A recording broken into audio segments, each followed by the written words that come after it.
I'm Paulina Leiser, producer of Focus Today. Thank you for watching this video, and make sure to check our other videos at theDove.us.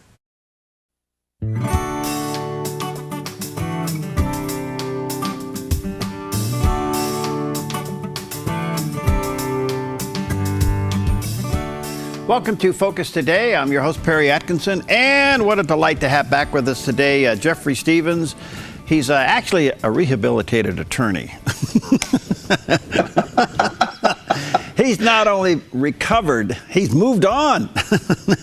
Anyway, delighted to have him back with us. He's an election analysis, and he's an author. He's got into writing novels, Rogue Mission, Jordan Sandor Thriller, and others. Good to see you, Jeffrey. How you doing, my friend? I'm good. Thanks for having me back. Yeah, you bet. What's your latest writings? What are you doing now? Well, Rogue Mission is the new book that's out. That's the fourth thriller in the Jordan Sandor series. And as you say, I tell people all the time, buy my books and the world has one more writer and one less lawyer, which I think is a good trade-off. I agree. But I'm working on another book and the fifth in the Jordan Sandor series, so I'm working hard. All right. Well, best to you on that. Let's go over to the elections. Thanks. One of the interesting things that's happening here is how the press is treating family members of the two major candidates, and in particular their children. How do you think that's going? Is there fair coverage, or what's going on from your thoughts? Of all the unfair things going on in the media right now, that's the least of my concerns, I must tell you. I think that Donald Trump obviously has some very successful and bright children. Hillary and Bill Clinton have Chelsea, who's married to this guy. We know that history, so that is what it is. I'm not overly concerned about the treatment of the children. I think that we have to focus on Mr. Trump, the message that he's bringing, and how that's going to play out in the election, because if he doesn't stay on message, we have a problem. All right, let's go to that, because I said earlier on the news show today, I think this next campaign is, presidential debate is going to be the big one. I think it's critical. Trump came out of the last one. Some say that he didn't fire back because he wanted to have Hillary to get everything on the table so he could analyze it. You kind of read that in The Art of the Deal. The person who puts the moats on the table early loses. And so he may be looking at that from that standpoint. But he's going to go into this one, and there's a lot at stake here. He has got to come out with a win. What's your advice to him? Well, first of all, that's a nice analysis. I'm sorry that I don't buy into it. I think, I mean, obviously I watched every minute of the debate and then watched it again. I just feel that Trump missed a lot of opportunities to hit her in her soft spots. He tends, unfortunately, to take things personally and gets charged up about things like, we spent 8 minutes on Obama's birth certificate, which has nothing to do with this election. We spent all that time on an overweight beauty queen, and then he went on about that after the debate. I think he's got to stay away from those things, and my advice is stay on the issues. The issues are, number one, her trustworthiness, which is at an absolute low, the fact that she should have been indicted by Comey, that the statute that was involved provides that gross negligence is reason for an indictment, that intent is not part of that statute, which is 18 U.S.C. 793F, and your viewers could look that up. They could just Google it and see that all you need to prove is gross negligence, which Comey found. He's got to go at her over Benghazi. He's got to go at her over the failure of the administration that's in office now to deal with ISIS. They created a vacuum that created ISIS, helped it to grow, and now she stands there and says, let me tell you the plan I have to defeat ISIS. And my problem with that, Perry, is that that's when Trump should be jumping all over and saying, what do you mean a plan to defeat ISIS? You're the people who allowed ISIS to be created. You're the people who allowed ISIS to flourish. Now you're going to tell us how to stop them when you've been unable to do anything about them for the last 8 years? It's absurd. So I think he's really got to go at her. I mean, that last part, I think it was very nice of Trump at the end of the debate when he refused to get into Bill Clinton's infidelities and the fact that Hillary Clinton, who's supposed to be all for women's rights, helped destroy the lives of these women who came forward and merely told the truth. And so he held off on that, and maybe he'll go at her with those things. But I would prefer to get away from the personal attacks and go with the issues. Did you happen to see, by the way, his town hall last night in New Hampshire? No, I did not. It was wonderful. He was great. Now, again, there wasn't another side there, and they were asking questions that I would say were somewhat favorable. But the point was, he got into the issues. He talked about the issues, and he answered people directly. And that's the key to town hall. You've got to answer questions directly. You make a very good point here. I thought the biggest open door on the first debate was the whole issue about fighting ISIS. And here's what I would have liked to have seen him do. Turn to Secretary Clinton and say, Madam Secretary, what makes you think for a moment that we, the American people, that you're going to protect 438 million American citizens on their homeland when you can't protect 4 Americans in Benghazi? Yeah, that would be a great line. I mean, and that's just the beginning of it. What makes you think the American people believe that you have any ability whatsoever to deal with the ISIS threat when there's been no dealing with it in the last 8 years, and when you created the environment where it flourished? I mean, he's got to go at her with these things. He's got to go at her with when you have this issue with the emails, which of course Bernie Sanders doesn't want to hear about anymore. But when you have these issues with the emails, Perry, and you have a situation where her staff members took the Fifth Amendment rather than testify as to what happened, where they admit that they took hammers to these various BlackBerries and cell phones.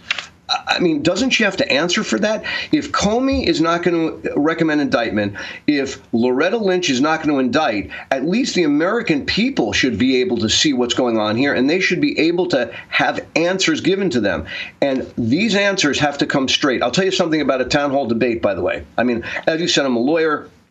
I've been in the courtroom innumerable times. I was on the debate team in college. I know how to debate. And I'll tell you this.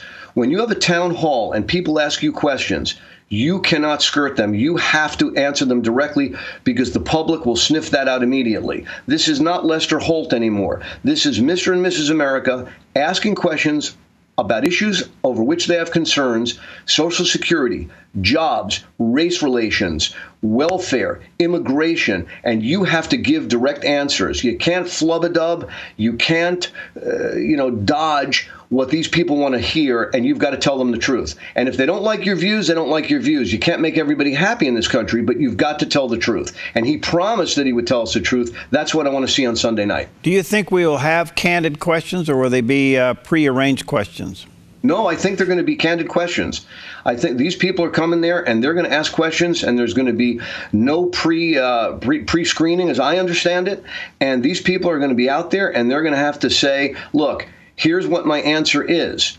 And, I hope Hillary Clinton gets some tough questions about what went on, just like she did when Matt Lauer handled that thing on the aircraft carrier. I mean, she needs to answer these tough questions, and obviously Trump does too.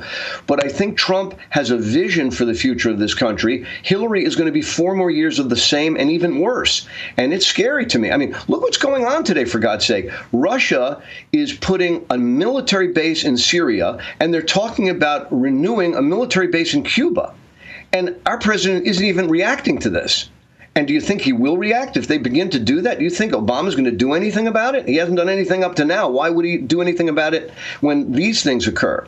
I also heard there was someplace else, I don't recall where it was now. He was going to put one in Cuba, one in Syria, and there was one other base that he was going to put in. And this is threatening our national security, and nothing's happening, and nothing will happen under this administration. And Hillary Clinton has been part of it. Jeffrey, it's still a tight race. And what's got me bugged is that, for the most part, we got a criminal running for president. No question about it. And yet pulling some strong numbers, and the Electoral College numbers still look to be fairly strong in some areas for her. And the president's current approval rating is 54%. Congress is 14%. The media is 8%. Does any of that bother you? All of it bothers me. First of all, we should have more faith in our Congress, and they just have not earned that faith because they have not acted. They have not acted effectively. So that's really a problem for us. As far as Obama's approval rating, I'm mystified. Race relations in this country are worse than they've been in 50 years, and we have a black president. Now, someone explain that to me. Someone explain to me how that guy deserves favorable approval. I just don't get it. Why? Because I can't even imagine why. because some people got jobs. I mean, these job numbers are ludicrous because they don't count the people who've stopped looking for jobs. They've left the marketplace, so they don't count as unemployed. So that doesn't make any sense to me. But what really troubles me is that in the last month, Donald Trump has had innumerable opportunities to go after Hillary Clinton. I mean, we've mentioned a few things already, but her health is a big issue, and she doesn't seem to want to answer to that. She doesn't want to release her real medical records. She came up with that baloney story about that she had pneumonia and she knew it on Friday. Then she spent the weekend hugging and kissing people. If you have pneumonia, do you run around hugging and kissing people? That's not very responsible. No one asked her that question. So I think there are things that she has to answer for in what she's done in the past, who she is today, and how that stacks up against a guy who's a businessman who could help put us back on track economically and who can work for the security of this country. I'm not interested in a president of the world. I'm not interested in their globalistic visions. I want a president of the United States of America who's going to take care of us first. All right, got one last question. I'll have to let you go. Do you think we're on the verge of a Brexit? All the polls in England said they would not leave the EU. The vote came out and it was overwhelming. Do you think that could be the case here in America, that we're prepared to throw out all politicians and go with a non-politician? That'd be interesting. For what it's worth, I have some minor interest in England, and I predicted the Brexit vote, even though they were saying it wasn't going to happen. And I could tell you this, I'm predicting that Donald Trump is going to win this election because when people go to the polling booths, they're not going to be able to pull the lever for Hillary Clinton. That's what my hope is. And he's got to do something in this next month to earn everyone's trust so that we're comfortable voting for him. That's what we need. As far as voting everybody out, no, I don't think there's going to be that big a shift. I really don't. People are comfortable with the people they know, and that's what we have to stay with right now. We need Republicans to hold on to the Congress, and so we could straighten out health care and all these other issues that we face going forward. All right. You're a delight to have. Thanks, friend. Let's stay in touch, okay? Thank you so much. All right. Talk to you again. All right. Okay. Jeffrey Stevens with us. We'll be right back.